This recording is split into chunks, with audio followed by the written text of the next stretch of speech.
Oh my god, it's so hot. What happened to the rain and overcast skies in England?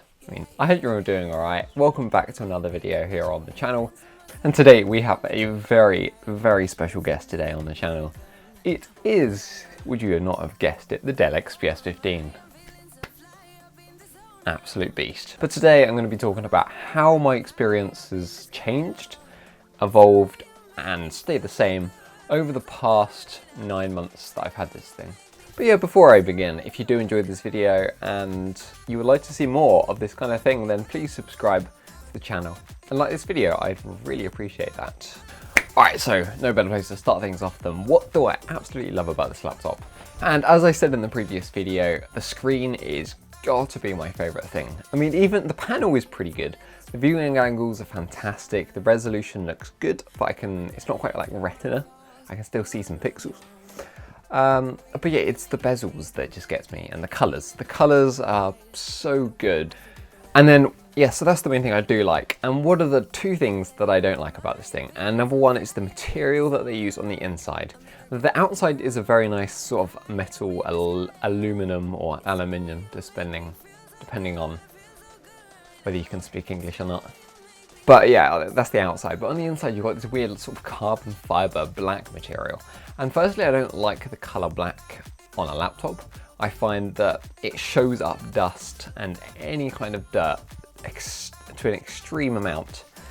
And I like my laptops looking very clean, and I like to take good care of them.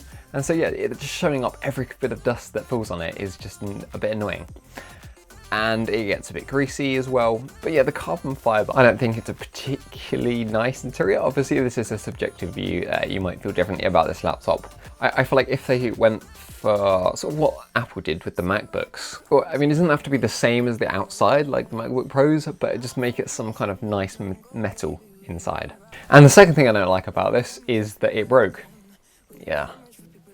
I think it was about a week ago today I actually got it fixed, because for the past 2 months I've had a problem with it where the fans and the heatsink weren't working well together for the CPU, which meant that the CPU got overheated and told Windows to shut down.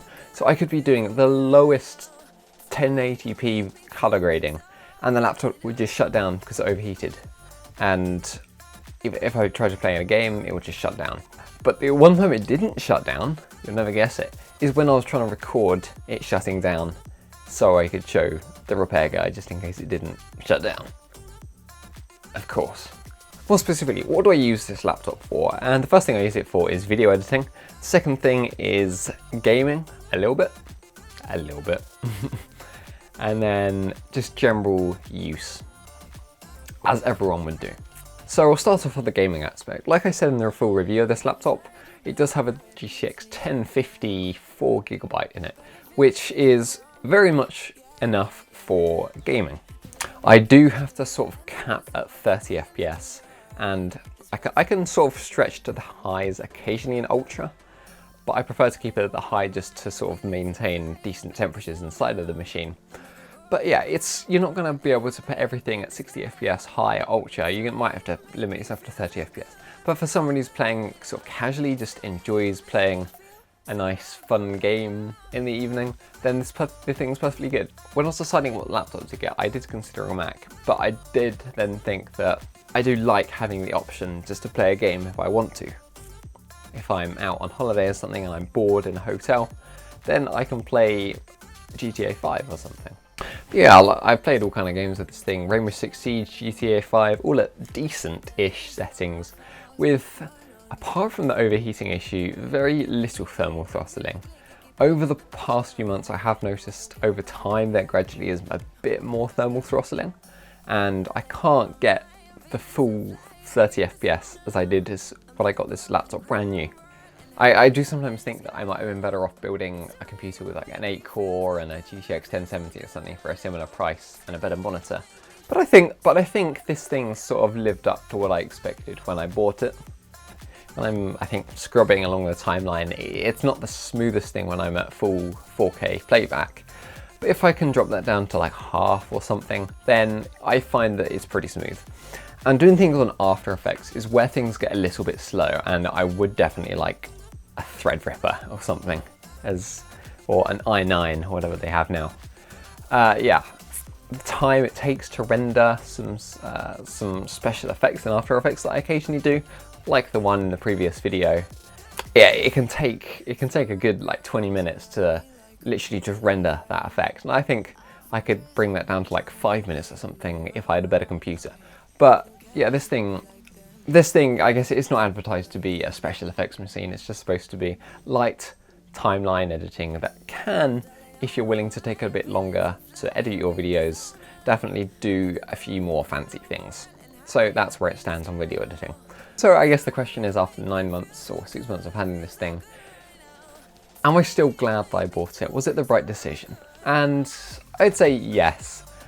The funny thing is, you'd have thought that after having it for so long, you'd get used to how gorgeous it looks, but honestly, you don't. Every time I wake up and turn on the screen, I look at it and it's like, oh my god, it's gorgeous. But yeah, it's nice. It does what I need to. Some of the things, like I said, with gaming and video editing, I've had a few problems in the past, but overall, I think it's a very, very good laptop. And I would still recommend, even this like 2017 model, I'd still recommend buying this model. But obviously, I have been slated in one of my last videos about how I didn't quite specify that it was the 2017 model.